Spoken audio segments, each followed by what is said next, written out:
이는 한 인간에게는 작은 한 걸음이지만 인류에게는 위대한 도약이다.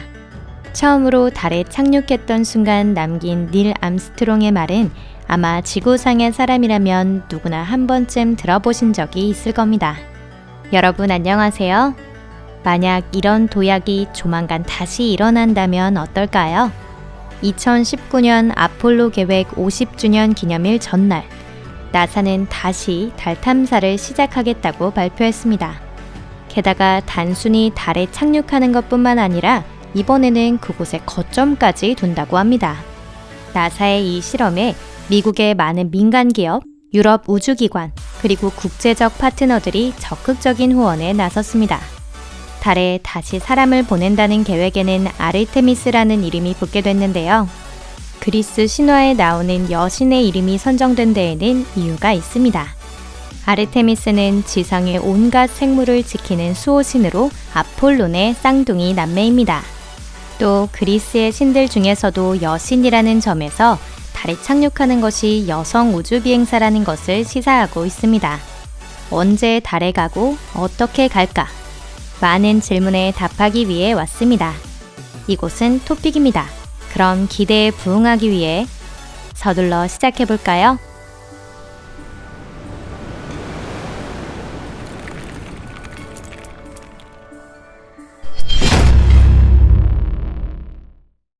원대한 계획.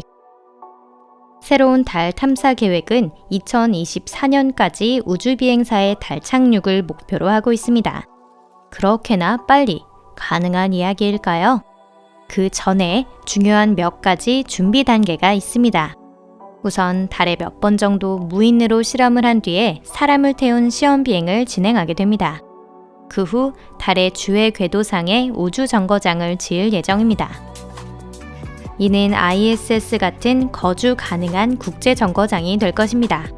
단 아주 먼 곳에 있습니다.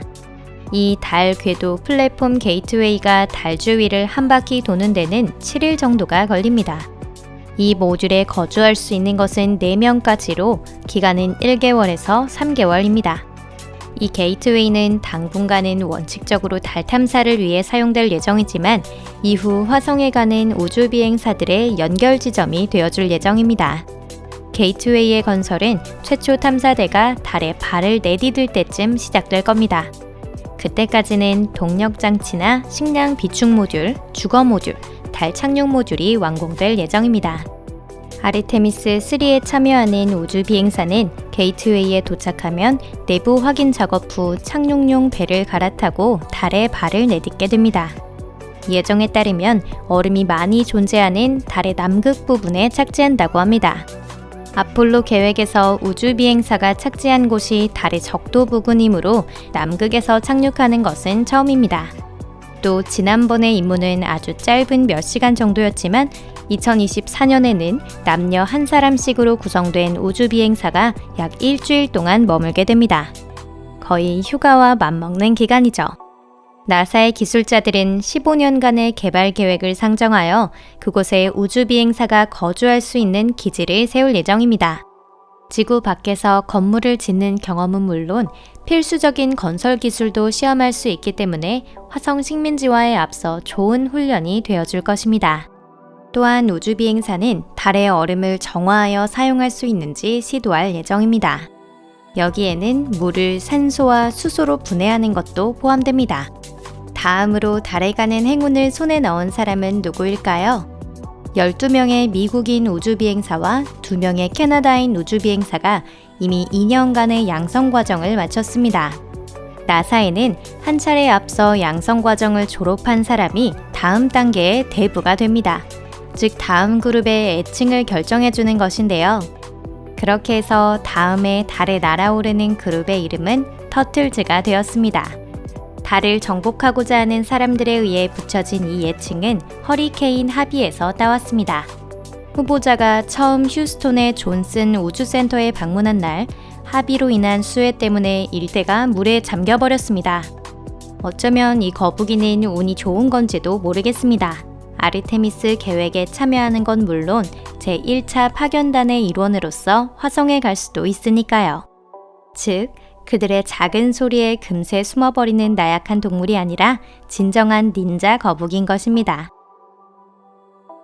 장비. 우주비행사들은 반복 사용이 가능한 우주선 오리온을 타고 달로 떠납니다. 이는 나사와 유럽 우주기관에서 공동으로 개발한 것인데요. 오리온은 서비스 모듈과 거주 모듈 두 부분으로 구성되어 있습니다. 정원은 6명까지로 3주간 생활할 수 있는 기능을 유지합니다. 오리온의 선내 공간은 아폴로의 1.5배이기 때문에 지내기엔 보다 쾌적할 것 같습니다.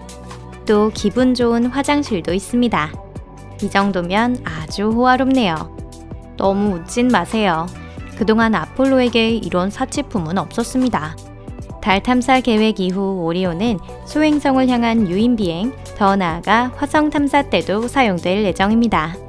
하지만 그 전에 설비를 새로 하고 선내 공간이 더 큰 거주 모듈을 접목시킬 필요가 있습니다.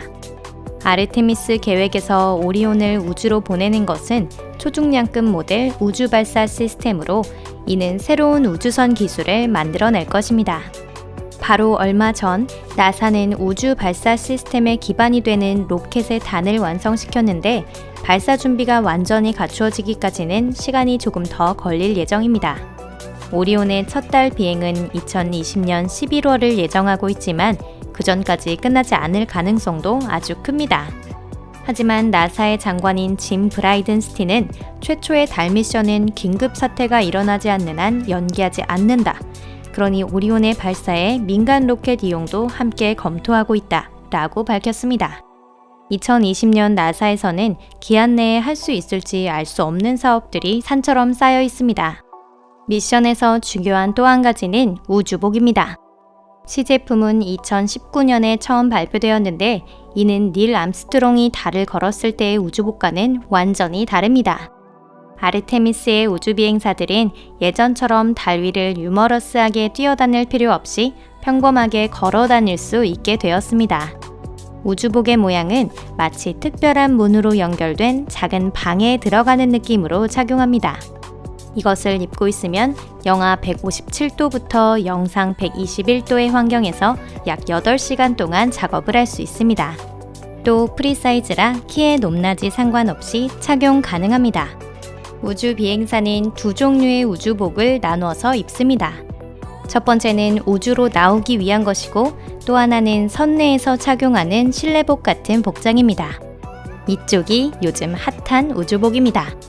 우주선에는 로버도 함께 실리는데 얼음을 찾기 위해 달 남극을 무인 운전으로 움직일 예정입니다. 로버에는 땅을 1m 깊이까지 팔 수 있는 드릴이 붙어 있습니다. 휴스턴, 문제가 생겼다.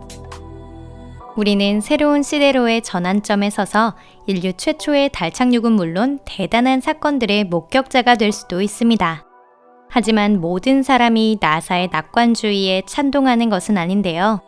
아르테미스에 대해 비판하는 전문가들도 많고 이전 달에 갔던 사람들에게조차 비판적인 의견이 있었습니다. 아폴로 11호의 우주비행사였던 버즈 올드린은 달에 거주기지를 만든다는 생각에 반대하고 있으며 달 착륙 중간 지점인 게이트웨이를 마련한다는 부분에 대해서도 회의적입니다. 항공우주기술자 로버트 즈부리는 올드린과 같은 의견이지만 여기서 문 다이렉트라는 달 착륙 방식을 제안하고 있습니다.